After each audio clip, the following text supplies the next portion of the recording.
বাংলার কৃষক আমাদের জীবনের অমূল্য অংশ। প্রতি কেজি ধান, প্রতিটি সবজি আমাদের টেবিলে পৌঁছাতে সময় আর শ্রম লাগে। কিন্তু জানেন কি, সরকারের ভর্তুকি সেই শ্রমকে আরও লাভজনক করে তুলেছে। আজ আপনি যে ইউরিয়া, টিএসপি, ডিএপি, এমওপি সার কিনছেন, তা প্রকৃত দামের অনেক কমে পাচ্ছেন। আপনি প্রতি কেজি ইউরিয়া সার মাত্র 27 টাকায় ক্রয় করছেন, টিএসপি সার 27 টাকায়, ডিএপি সার 21 টাকায়, এমওপি সার 20 টাকায় ক্রয় করছেন। কিন্তু সরকার এই দামে সারগুলো আমদানি করতে পারেনি। প্রতি কেজি ইউরিয়ার আমদানি মূল্য 109 টাকা, টিএসপি 77 টাকা, ডিএপি 100 টাকা, এমওপি বা পটাশ 61 টাকা। সরকারের এই আমদানি মূল্য কখনো কখনো সামান্য বাড়ে বা কমে, কারণ ডলারের মূল্য বৃদ্ধি পেলে আমদানি মূল্য বেড়ে যায়, ডলারের মূল্য কমলে আমদানি মূল্য কমে।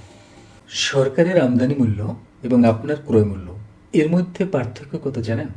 ইউরিয়ার ক্ষেত্রে 82 টাকা, ডিএপির ক্ষেত্রে 79 টাকা, টিএসপির ক্ষেত্রে 50 টাকা, এমওপি বা পটাশের ক্ষেত্রে 41 টাকা।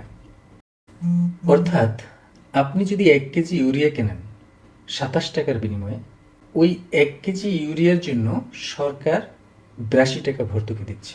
আপনি যদি 5 কেজি ইউরিয়া সার ক্রয় করেন, সেক্ষেত্রে সরকার 410 টাকা ভর্তুকি দিবে বা দিচ্ছে। তদ্রূপ অন্যান্য সারের ক্ষেত্রেও ভর্তুকি দিয়ে যাচ্ছে। যেমন প্রতি কেজি ডিএপির জন্য 79 টাকা, প্রতি কেজি টিএসপির জন্য 50 টাকা, প্রতি কেজি পটাশের জন্য 41 টাকা করে ভর্তুকি দিয়ে যাচ্ছে।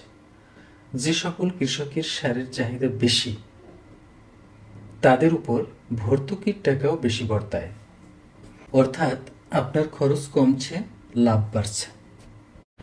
সরকার সরাসরি এই অর্থ কৃষকের হাতে না দেয় অনেক কৃষক এই বিষয়টি উপলব্ধি করতে পারেন না। প্রায় সময়েই কৃষকের মুখে শোনা যায়, সরকার আমাদের জন্য কি করছে, আমরা তো কিছু পাচ্ছি না।